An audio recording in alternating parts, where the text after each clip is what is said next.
Hello दोस्तों, नमस्ते, राधे राधे। आज बहुत ही प्यारा, बहुत ही सुंदर, चटाकेदार एक सोहर गीत लेके आई हूँ दोस्तों। इसमें एक पत्नी रहती हैं, एक औरत रहती हैं, उनके बच्चा होने वाला रहता है। तो वो अपने सास से, जेठानी से, ननद से, पति से, सभी से रिक्वेस्ट करती हैं कि हमें अपने पास सोने दीजिए, लेकिन कोई सोने नहीं देता है। तो आइए हमारी सोहर गीत के माध्यम से सुनिए। लास्ट की कड़ी जरूर सुनिएगा दोस्तों, तभी आप लोगों को समझ में आएगा कि यह हमारा सोहर गीत कैसा है। सोहर गीत जैसा भी लगे कमेंट बॉक्स में जरूर बताइएगा। एक मुट्ठी चौरा चोरवले, फकहु नाही पवले मुहो। सखिया उठी गक मरिया से पीर, दर्दिया से व्याकुल हो। एक मुट्ठी चौरा चोरवले, फकहु नाही पवले हो। एक मुट्ठी चौरा चोरवले, फकहु नाही पवले हो। सखिया उठी गई का मरिया से पीर, दर्दिया से व्याकुल हो। सखिया उठी ग मरिया से पीर, दर्दिया से व्याकुल हो।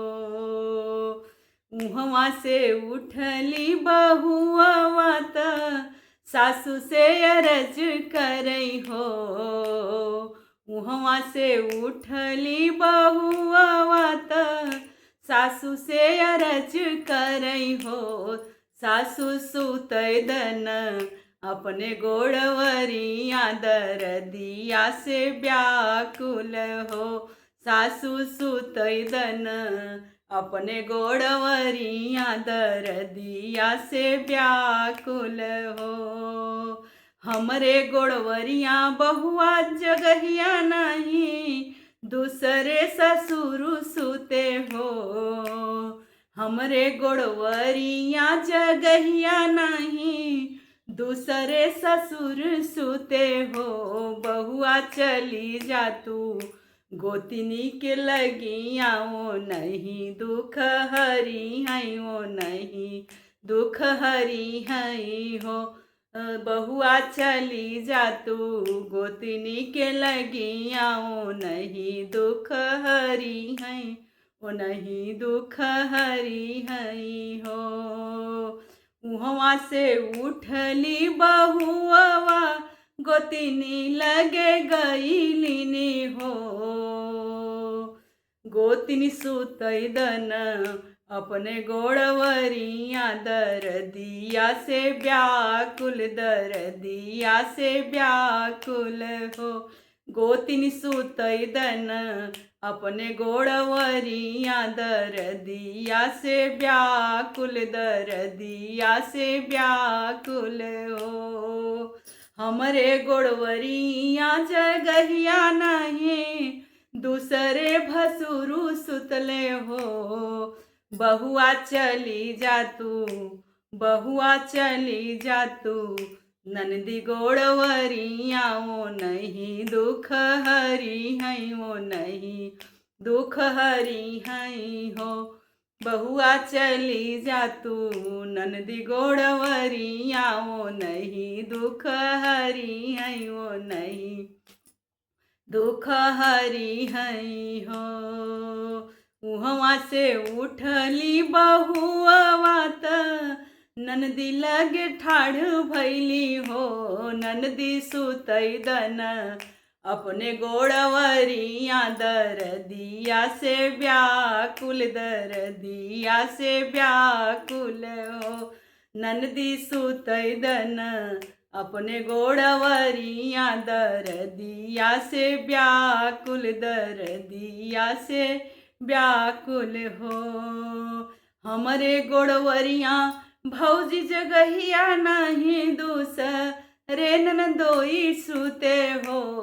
भौजी चली जा तू भैया के से जरिया, ओ नहीं दुख हरी है, ओ नहीं दुख हरी है हो।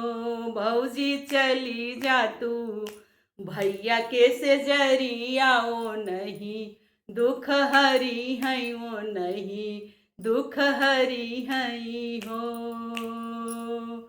उहवा से उठली बहुआ पिया के आगे ठाढ़ भैली हो। पिया सुतैदन अपने गोड़वरिया दरदिया से व्याकुल दरदिया से व्याकुल हो। हमरे गोड़वरिया रानी जगहिया नहीं दूसरे यार दोस्त सुतल हो। रानी चली जा तू राम के दुआरिया ओ नहीं दुख हरी है ओ नहीं दुख हरी है हो। रानी चली जा तू राम के दुआरिया ओ नहीं दुख हरी है ओ नहीं दुख हरी है हो। उहवा से उठली तिरियावत गईली राम दुआरी हो। होत बिहान फह फाटत मुरुग वाके बोलत हो।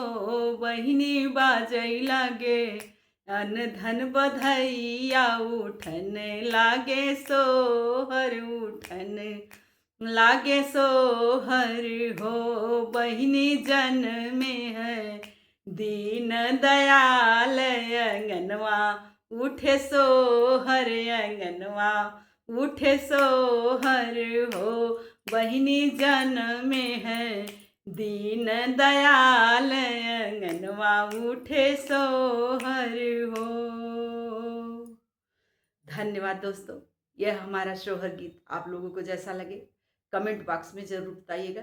तब तक के लिए जय श्री राम, जय श्री कृष्णा, राधे राधे, हर हर महादेव।